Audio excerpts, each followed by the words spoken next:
I don't know why Black Benji was murdered.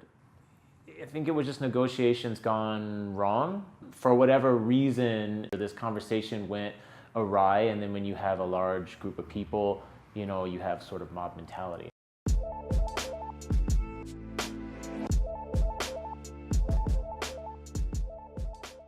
In the late 1960s, in the Bronx, New York, you have a lot of gangs. Gangs are very prevalent, they're a big deal, they sort of are covering all these neighborhoods. Black Benji was from a gang called the Ghetto Brothers. Honestly, I would imagine Black Benji to be like any other 16 to 18-year-old dude.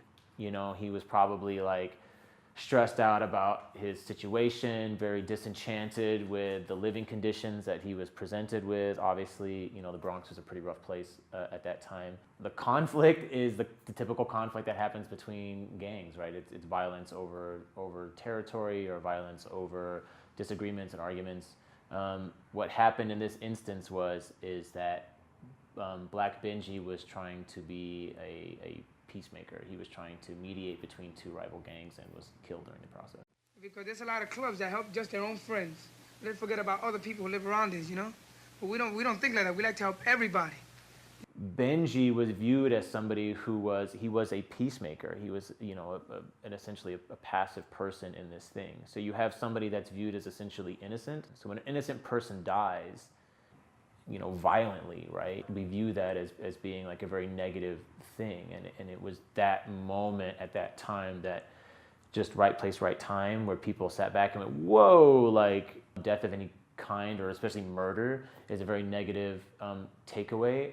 When it comes to sort of gang violence, the irony of gang violence in a lot of ways is gangs sort of represent the same ideals. So if we come from rival gangs, we kind of have the same belief structure, we just have different colors and neighborhoods. After the death of Black Benji, whom most of the other gangs and most of the community at this time respected very much, it became a catalyst for a meeting with all the gangs. And so the Ghetto Brothers got together and sort of held kind of like a summit, if you will, and really kind of instigated a lot of these meetings where they sat down and they talked these things out, like maybe we're not the problem, the gangs shouldn't be fighting with each other, we should be sort of trying to empower each other to do greater things. And this sort of initiation of this dialogue was a contributing factor that eventually led to the creation of hip-hop as a culture.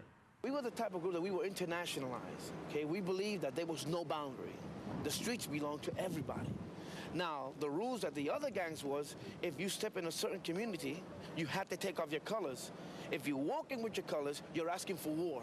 The compromise that kind of happens is you get to a point where a lot of the gangs say, hey, you know what, maybe under certain circumstances, under certain, you know, parties, we're gonna all get together and not maybe treat ourselves like gangs, because we wanna play music together, we wanna interact, and we wanna dance together. And something that you see a lot during this period in the Bronx is you see kids that enjoy music, right? So even though the gang members all represent different gangs in different neighborhoods, they have the same common interest because they're all sort of the same age. They're all teenage men and women who come from the same sort of crappy neighborhoods, right? So an issue that kind of comes up is like, maybe you play an instrument and I play a different instrument. If we're in rival gangs, we can't necessarily play together. And so this desire to kind of break out of the mold of sort of the gang structure so that we can connect over something like music sort of is an influencing factor in the creation of hip-hop as a culture. A lot of times we view conflict as being negative.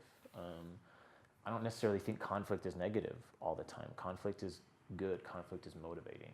What the conflict of sort of the gang environments of the late 1960s and the death of Benji and sort of the evolution of hip hop, what it contributed was a way of sort of creating or helping to create a very loose guideline, right? The idea of saying like, we're gonna battle, but we're not gonna fight, right? Or we're gonna enjoy movement and dance and music in a way that lets us be aggressive, right? As young, maybe males and females like to be aggressive, but not overly, you know what I mean, getting out of hand. So conflict can be resolved within hip hop culture through the battle, right? So if we take dancing, for example, I break, you break, I think I'm better, you think you're better, we're gonna battle. That conflict then gets resolved in a couple ways. Either I win or you win, right? And then I say, okay, you are better because I lost, right?